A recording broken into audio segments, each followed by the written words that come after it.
ताकि हमारे नए वीडियो आपको लगातार मिलते रहें।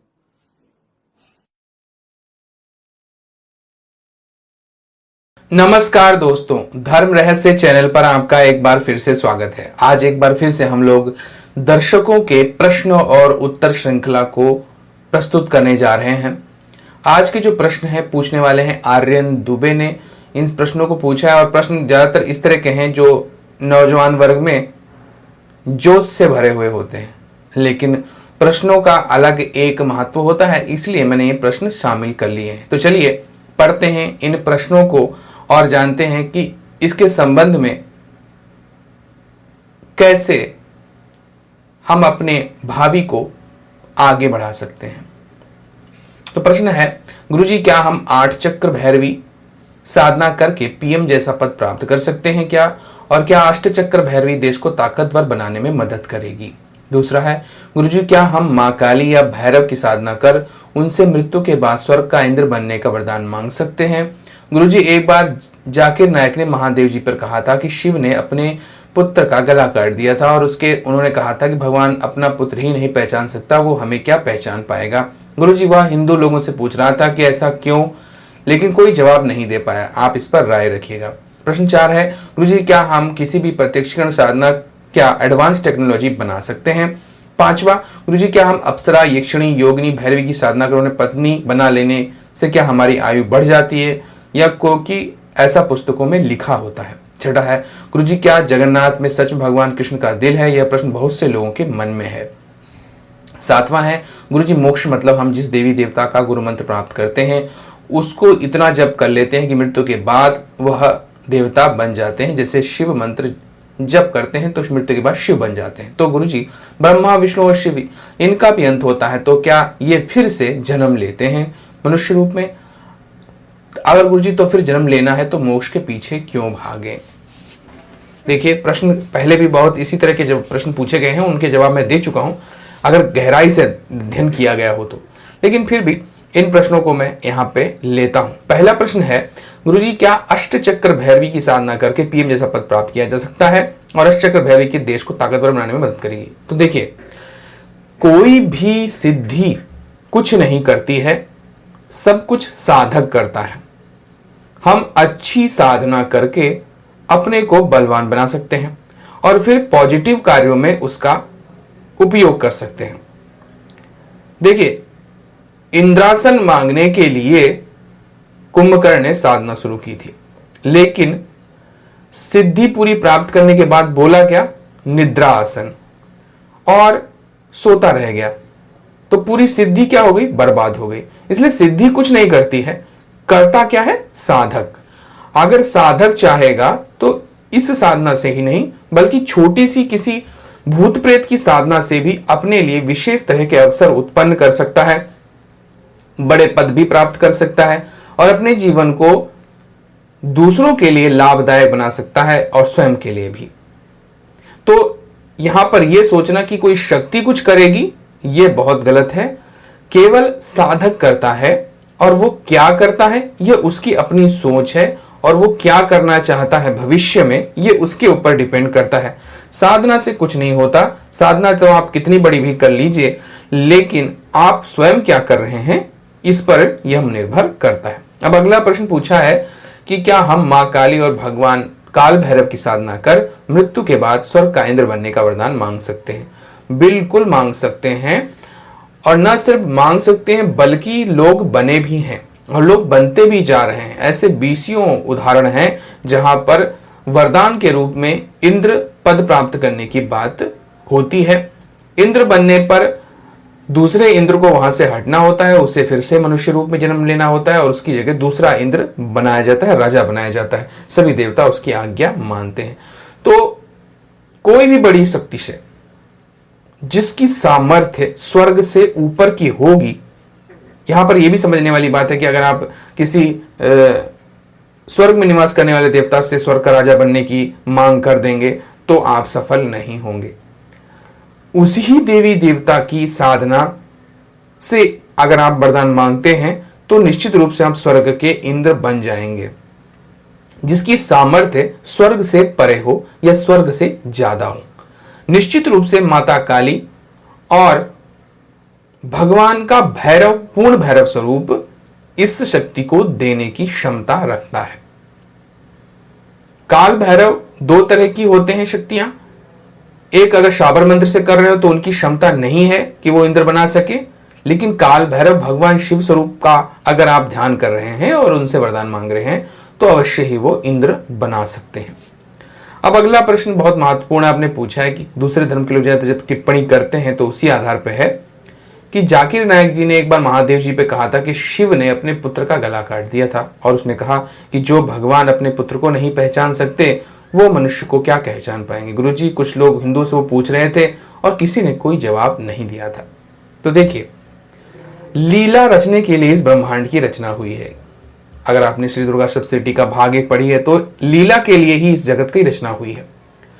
भगवान शिव भी जो है प्रारब्ध से बंधे हुए हैं। प्रारब्ध जब बना दिया जाता है तो क्योंकि माता पार्वती के मैल से उनका जन्म हुआ था भगवान गणेश जी का, तो उनके अंदर कुछ नेगेटिविटी थी। वो नेगेटिविटी सारी जाके इकट्ठा उनके सिर में हो गई।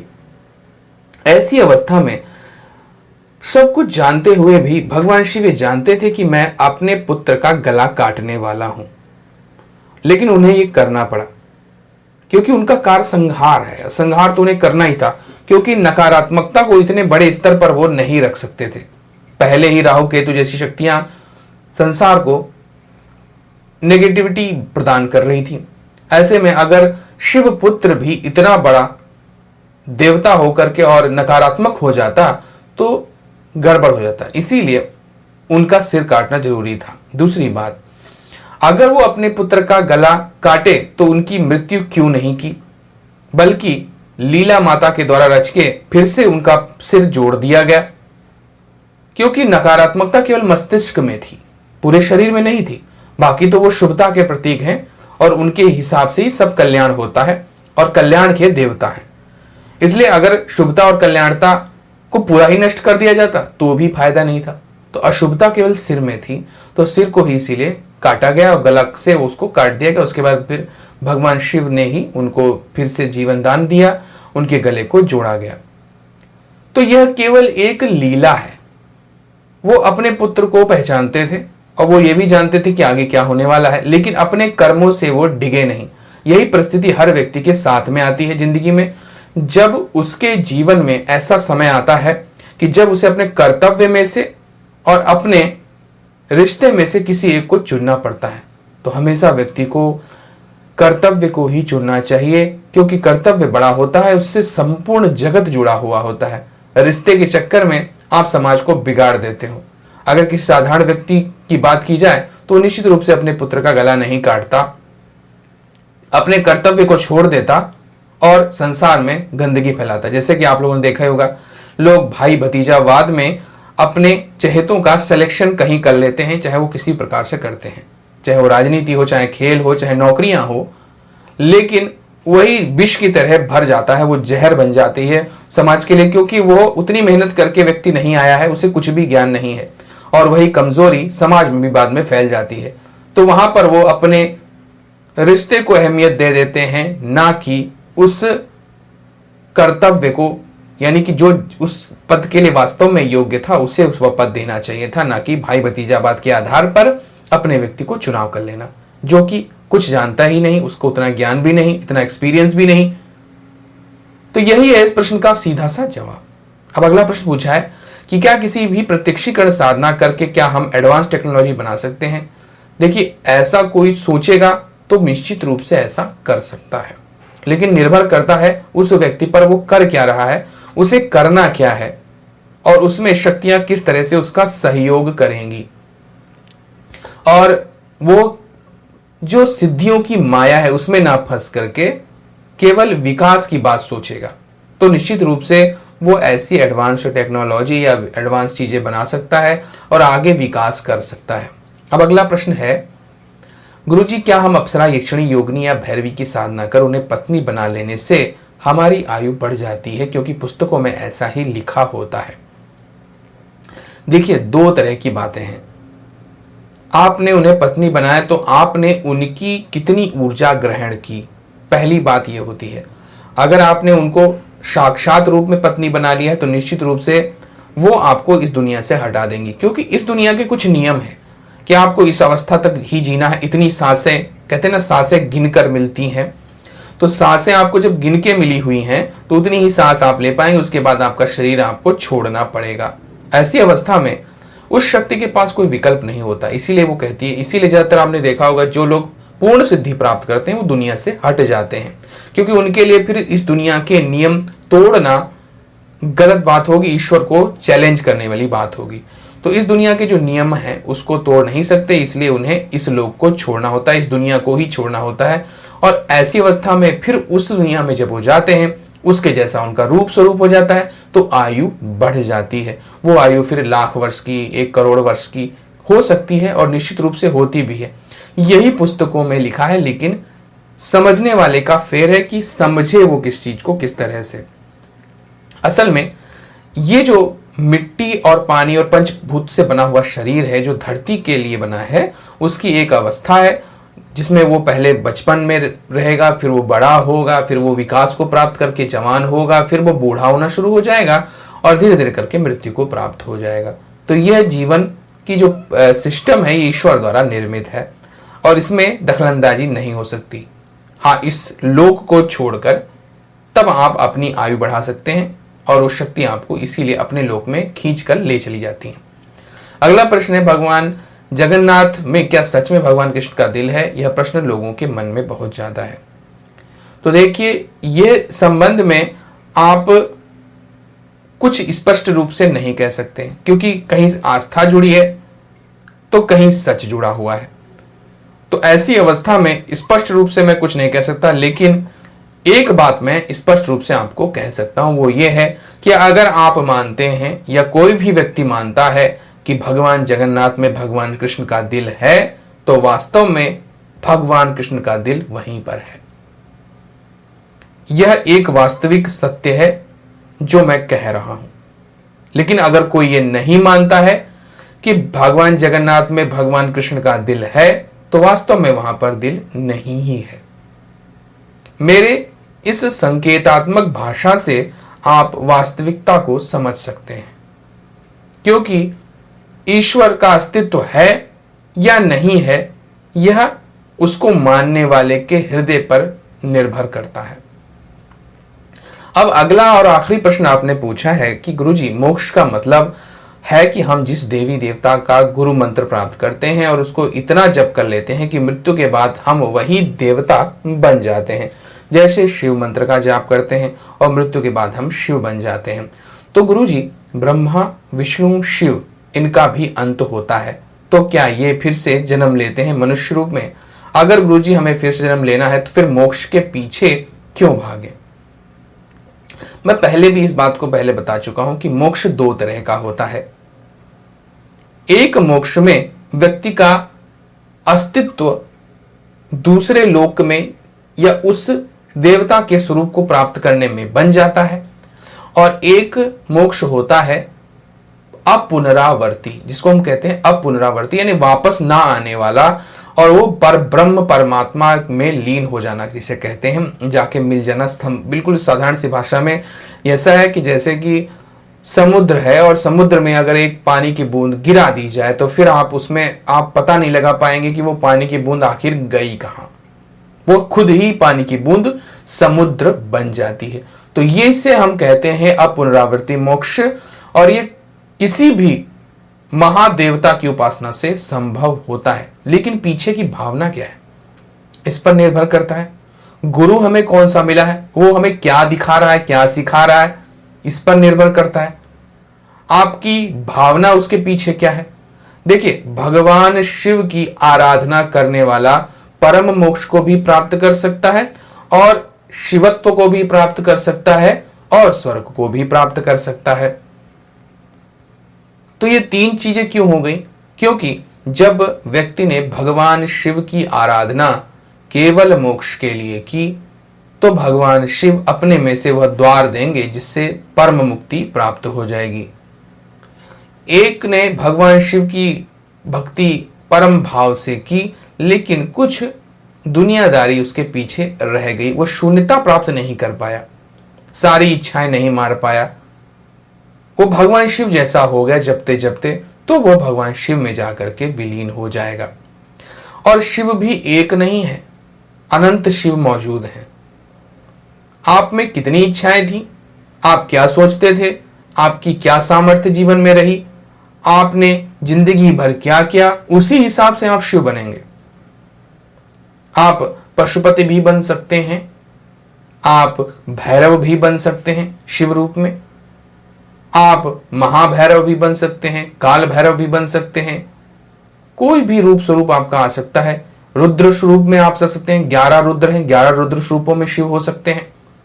तो असल में आपके अंदर कैसी भावना थी, आपकी सोच क्या थी, आपकी स्वयं की अंदर की सामर्थ्य क्या थी, आपने अपने अंदर क्या ग्रहण किया, क्या छोड़ा, आपके गुरु ने आपको सिखाया क्या, आपने जिंदगी भर किन चीजों का पालन किया। इसीलिए बहुत ज्यादा कैटेगरीज बन जाती हैं। तो जब तो हम एक ही देवता को रहे होते हैं, लेकिन भिन्न भिन्न रूप हमारे हो जाते हैं।